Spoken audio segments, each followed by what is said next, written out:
Broadcasting from the business capital of the world, this is the Podcast Business News Network.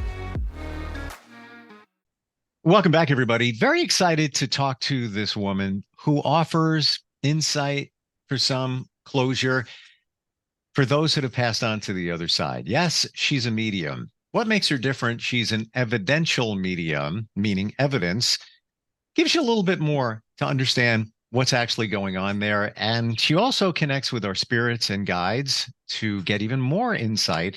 She's also an author, and we've got her here today. Stacey joins us here on the program. Hi, Stacey. Hey, how are you doing, Steve? Thanks for having me on. Oh, it's great to have you here as you help people connect to spirit. Evidential medium. When we talk about that, you present evidence based on, I'm assuming, what you connect with, what you find on the other side, the messages that you get. What are some examples of what that evidence could be? So before I do a reading with a group of people, I'll connect and find out what spirit energy is with me. So sometimes you can go direct, and I would say, Steve, I feel like I'm with you. When I go indirect and I'm giving evidence, I may say, I've got a male figure here. It feels like he's higher than me, so he would be a father figure to you. I feel like he has an R name like Ray, and it's a short name, and he's letting me know that he passed of the heart. Can anyone take that? So I'm giving evidence first of a father figure with a short R name. It could be Ray or Ron. A lot of times I get the names, a lot of times I don't get the names. Mm-hmm. So I always tell people, don't let the name like fool you. I might see, oh, I see Oklahoma. Does this resonate with you? So I'm giving evidence of their loved ones instead of saying based on how the person in front of me looks. Well, you've probably lost a mother or a grandmother. So, oh, and she loves you very, very much, and she's okay. So I want to give evidence, continuity of life, so that you, my sitter, knows without a doubt I'm speaking to their loved one. Hmm. What are you getting? What are you seeing? What are you hearing? Well, it all depends on the situation.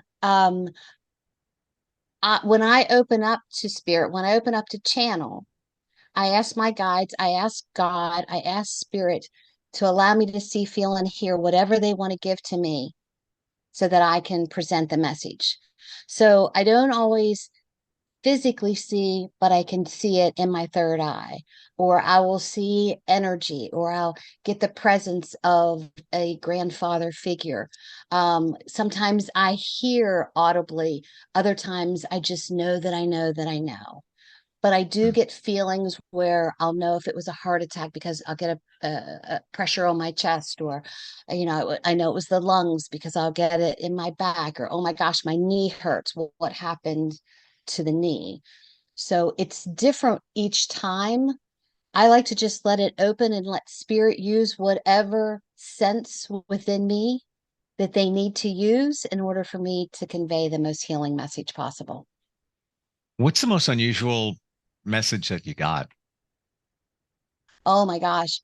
Well, a couple years ago, I had a small group reading, and the gentleman that came, it was all women except for this one man.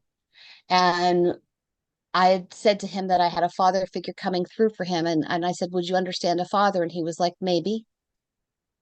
So I went beside him to the woman because the father figure was in between them. And she gave me the same answer, maybe. So I said, okay, I have this father figure coming through. He's giving me the number 7, and he's telling me cold case. Does that resonate with any of you? And this gentleman's father disappeared when he was 7 years old, and they didn't know if he was dead or if he was alive. So it was very heartfelt that the spirit came to me in order to tell his son that he was no longer alive. Hmm. Um, but it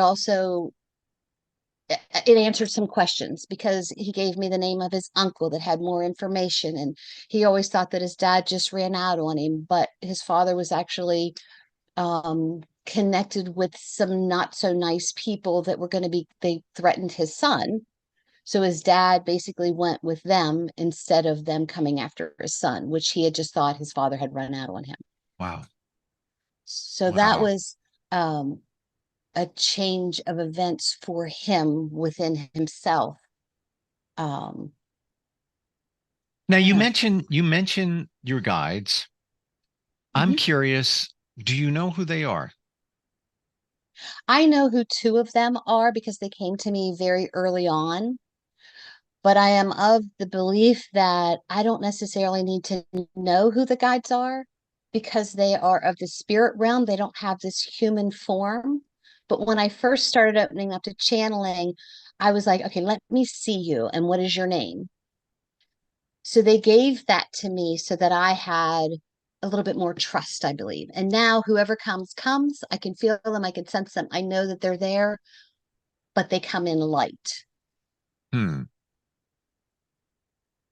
Would it be the two that you know? Is it, are they relatives? What is it? How do you know Um, them? I know them because they feel familiar to me. Okay. When I and in it's interesting that you would say it that way because I haven't thought about this for a long time. When I first opened up to channel and trusted spirit, my father-in-law, an ex-father-in-law who had passed, I kept seeing his face. And he was Native American. And I couldn't place who this was who was helping me. And I was coming down a mountain one time from a group that got together for soul searchers. And all of a sudden he was right in front of my face. And I'm like, oh my gosh, I know who this is. And I kind of laughed to myself because I thought only I would have a spirit guide or a helper named Bob, you know.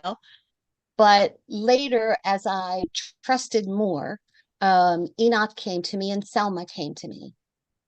And those two are the ones that I use the most, or that use me, or that are around me the most. Mhm. I do feel like I walk in the light of Archangel Michael quite a bit because, being a Leo, he helps me to like keep my cool when I want to like freak out. And I've heard that he is the man when it comes He to absolutely. a lot of this work. Exactly. Yeah, I often feel Archangel Michael around me. I'm a very visual person. I'll tell you like a kind of a funny story. I'm a very visual person. I have to see things to believe them. And when I first started working with Archangel Michael, I'm like, all right, this is what I'm going to visualize when I know that you're around. I'm going to see John Travolta in the overcoat. The coat comes off, the wings go out, and he's dancing and he's bringing me cookies. So how can I be afraid or mad when I have John Travolta dancing in front of me, bringing me cookies? And literally now, when I find myself in a tight spot, I can smell chocolate chip cookies. Wow. So I know that Michael is with me. Do you believe that when somebody passes that they're always with us? Their energy is always around us, and that's the energy that you tap into when you do a reading, and that we're spiritual beings in a human body. This is a container, and like a car, it goes bad after a time, and Yeah, that's it. it's our meat suit. Me too. It's our meat suit, you Yeah, know? But yes, I believe the energy of them is around us all the time. I do And, too. if they were related to you, their blood is coursing through your body.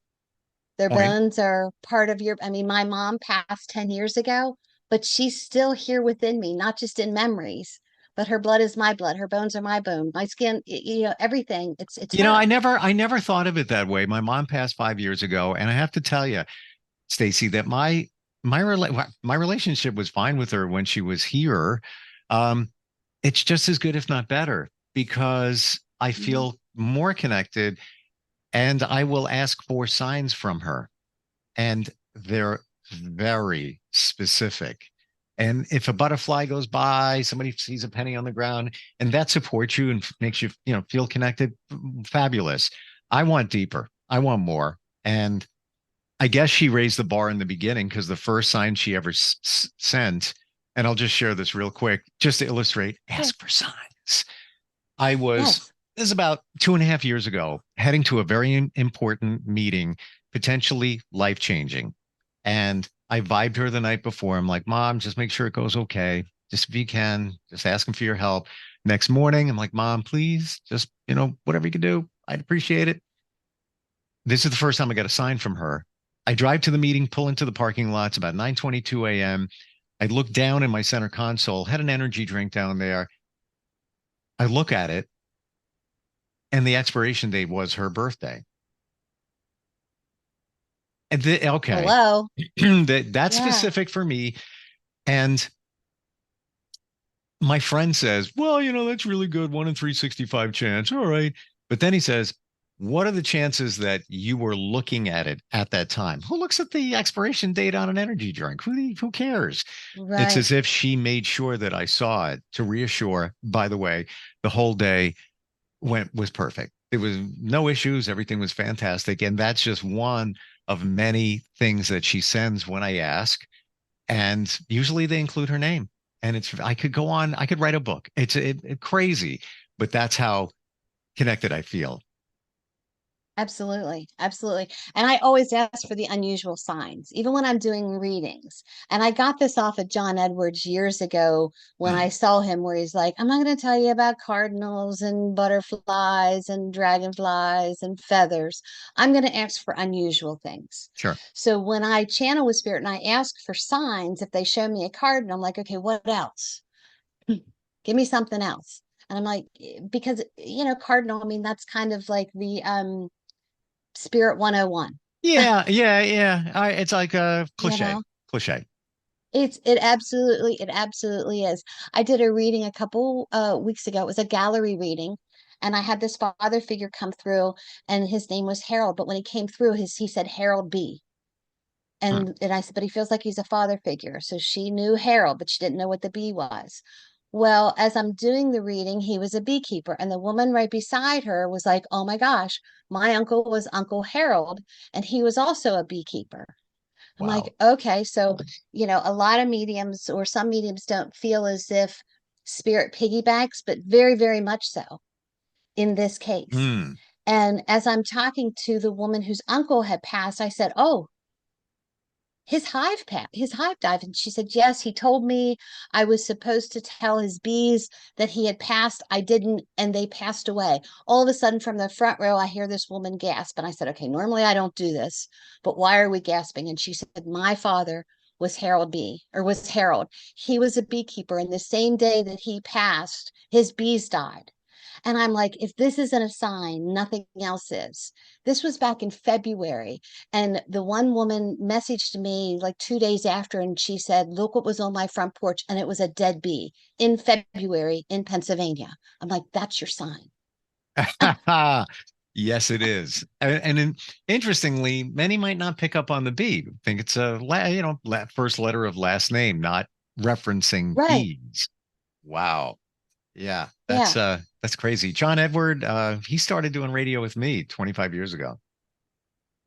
I don't know Yeah. if you knew I, that. I Yeah. follow him a lot. Yes. Yeah, yeah. Yeah, he's good. I like He's how good. he's straight and to the point. And he doesn't take no.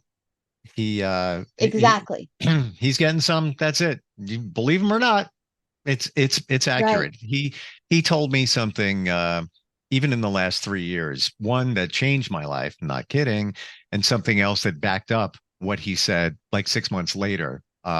Just Hmm. like you, people got the certain ability. Um, how did this happen for you? How did you realize that you were possessing this gift? Well, several years ago, I was having panic attacks and anxiety attacks. I couldn't listen to ticking clocks. I literally would sit in between my husband's legs and he would put his hands on my shoulders. I felt like I was leaving my body. I'm normally not the go to a doctor kind of person, but I went to my doc and I'm like, "I don't know if I have Alzheimer's, dementia, schizophrenia, whatever." And he's like, "You don't have any of that." But I had some PTSD and some depression and things that from some traumatic things that had happened in the past that I needed to work through. So I went to a counselor and I did the meds, and it calmed it, but it didn't stop it. Hmm. And my mom passed. My mom got sick in April, and as we're taking care of my mom, um, like the anxiety and stuff, because I had something else to focus on. And she passed in June. It's been 10 years. And in the following March, I went to see a medium. And after she did the small group, she said to me, Spirit has a big job for you. They're driving you crazy right now. You either need to open up or shut it down. And Hmm. she explained different things to me that I was going through. So I basically had a long conversation with God because born and raised in the church, what I do is wrong. And I said, if this is what you want me to do, you've got to put people in my path. And literally, people just started just falling into my path where I'd meet someone who took me to someone else, who took me to someone else. And I met this gentleman who was like 90 miles from us at a bike show. And we bought a business from him. He's like, I just want to pick up my tables and stuff from this bike show. And we're like, well, then you're going to have to hang around. He goes, I really don't want to. Well, come to find out, he lives like 8 miles down the road from us. And when he came to pick the tables up, he said, I don't know why, but you need to talk to my sister Sue. And I said, well, here's my number. I don't call people. So Sue called me and she's like, look, my brother said I needed to call and talk to you. I'm not sure why. And she asked me what I did. And this shop, Hip Gypsy Emporium. And she's like, no, that's not it. I said, well, what do you do? Well, she did whole being alignments, where she helps people disconnect from their past lives, their past traumas to be able to be in alignment. And I thought, oh, maybe this is it. She lives in Colorado. She's coming to um, a town that's 15 miles from us the following week. She comes to see us. She does an alignment on both my husband and myself. And I said to her, oh, will you mentor me? And she said, oh, I don't do what you do. And I'm like, well, what do I do? And she says, you talk to the dead. And I'm like, I don't talk to the dead. She's like, yes, you do. I'm like, okay. Well, she knew a woman in Australia that she said, call LaSalle, have a reading and see if she'll mentor you. So I called LaSalle, I had a reading, asked her to mentor me. 3 sessions in, she said, you don't need me. You just need to let spirit teach you and go with it. Wow. And that was from March until July. And I started with just one-on-ones. And the crazy thing, when LaSalle did a reading for me, there were two crazy things. When I was a child, I would have recurring nightmares of a dream of an eye chasing me around, and it used to scare the crap out of me. So much that I would jump behind my bed and like, because spooky stuff freaked me out. And my family always teased me because I had imaginary goats. So as we're talking, and she's doing this reading for me, and she's like, oh, you've been talking to ghosts for a long time. I said, no, I haven't. And she said, yes, you call them goats because you couldn't pronounce it correctly. And I was like, oh my gosh. And then she did this third eye meditation with me, and it instantly transported me back into my bed in like third grade. So what was I, like 7 or 8? And I could see this eye. So I knew that since that, I've had this. I've just always thought I was a weird kid. I just knew things, but it freaked me out too much that I just was like, no, not me. Wow. I guess you didn't know what you had, but it didn't No, come clear. it didn't come clear. And I'll tell you, once I opened up to spirit and started trusting and digging through some of the crap in my life, the past stuff, the depression, Sure. no more anxiety, no more depression, no more panic attacks. It was spirit trying to get my attention. We lived close to Gettysburg, and we would go to Gettysburg. And when we're walking, I was like bobbing and weaving because I felt like somebody was coming at me. It was spirit. It's crazy sometimes. Do you think that spirit was trying to knock on your head, ring the bell, whatever, to get your attention, to make you realize that you're good. You've got it. You've put this stuff behind you, the, anxiety, depression, whatever it is, because you need to focus on this right now. And this being the evidential mediumship. Absolutely. Absolutely. Because the anxiety came from me thinking that I was schizophrenic because I was Oh, seeing, hearing, and feeling things, okay. you Wow. know, and it would hit me out of nowhere. And now when I'm getting ready to channel, I get this tingling, this vibrational feel that I can now control because it's one spirit at a time coming in, or I can say, hold on, one at a time. Where before, I assume I was just open and everybody was like, oh, she's got the light on. Let's go see her. Let's tap on her shoulder. So that allowed me to know that spirit was around me trying to get my attention. I just didn't know, one, know about it, two, know how to control it, and three, know if I even really wanted it or not. Mm. Tell us about your book. So I have two books. It is My Head Knows, but My Heart Still Hurts. It's a 30-day grief recovery journal. Mm. So I brought this together um, because a lot of my clients would often say, I am so afraid I'm going to forget. And I'm like, what are you going to forget? The sound of their voice, their stories. My daughter said to me, Grandma wasn't alive when Marley was born. That's my youngest grandchild. She never got to know her. So I came up with this book because you can write down stories that helps you to remember what you had instead of being stuck on what you've lost. So when you write these stories down, now you've got a memoir that you can pass down to future generations. And it brings up different stories where, oh my God, I totally forgot about that. And the book also talks about self help and self care because think about it, when someone passes, the very next day you're at the funeral home, you're fielding calls, you're doing this, you're doing all these things, and you forget to say, man, I just need to take a shower and get something to eat. Hmm. So it talks about having kind of a gatekeeper to say, I'm going to go take a shower. Can you field calls for me? It talks about songs and signs. And one of my dear friends who lost her son, oh, maybe 4 or 5 years ago, when we were in a conversation, she said to me, you know, my head knows, but I can't get my heart to understand it. And I'm like, that's exactly what everybody goes through. Like I understand that I've lost my loved one, but my heart's still breaking. So that's how I came up with the book to put that together as a Wow. journaling 30-day recovery. Outstanding idea. It really Thank is. you. There, in going through the grief process, we don't have the tools. And just being able to write it down, journal it. But the self-care thing is so important where if you take care of yourself a little bit better, I believe that you can get in a certain frame of mind where you can remember things that you may have forgotten forever. Like, and I'm this firsthand experience. I was always like running, Right. let's go, too much going on, stressed out. And I changed all that. And now I could just take 1 minute, think about my mom. I can go right back there to when I was in my childhood. I love to draw cartoons in the basement, drawing her upstairs, what she was wearing, all vividly clear because I blocked all or moved away from all the other clutter that's around. Um, Mhm. and I think it's even same thing if you want to channel or hear a message. I believe we all have some kind of an intuition. Do you feel the same? Absolutely. We all have some type of intuition. Mm. Like I said, take a step from John Edwards, where I don't like to call it a gift because it makes it sound like I'm special. But we all have different things within us.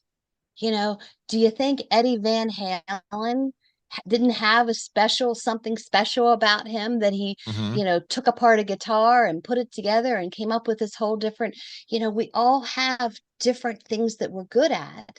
It's just how much time do we want to put into it? How much attention do we want to give it? Exactly. Or take attention away from the other things so that you can better focus on the things that maybe support you more. And I get it. Life is busy, life is crazy, but you got to, manage that. Um, Stacey, if Exactly. somebody wants to connect with you for a reading, even to learn more about the book, how do they find you? Everything for me is under Connecting to Spirit with Stacey, whether it's Facebook, whether it's my email, so it'd be at gmail.com, whether it's my website, it's connecting to spirit with Stacey.com. You Hmm. can Google my name, you can Google My Head Knows But My Heart Still Hurts. Um, I feel like I'm pretty visible anyway in my little area, but that's pretty much how you get a hold of me. love your insight and your passion. Thank you so much for being here today. Learned, little nuggets of information or validation for a lot of this. And I'm sure if even somebody has some questions, they could reach out to you and go from there, right? Absolutely, absolutely. Cool. It's one of those things where some people are afraid of the unknown, of what they might be told. But I find that when we have a conversation where I say to you, look, I only work in love and light. I'm not the medium that says I see death all around you.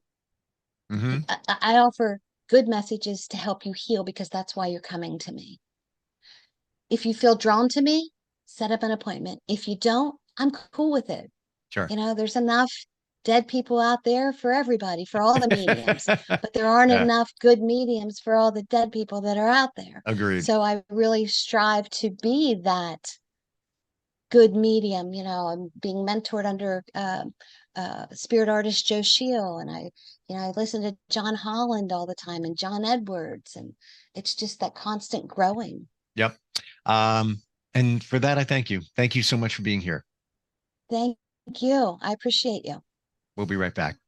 Are you looking for even more of the podcasts and hosts that you love? The Podcast Business News Network is proud to announce that you now have even more ways to listen live. Check out the MyTuner Radio, online radio box, and Simple Radio apps on iOS and Android, or find us online. Search for Business News Network on mytuner-radio.com, or search Podcast Business News Network on streama.com and onlineradiobox.com/US. Take your podcast on the go and don't miss a minute of the action.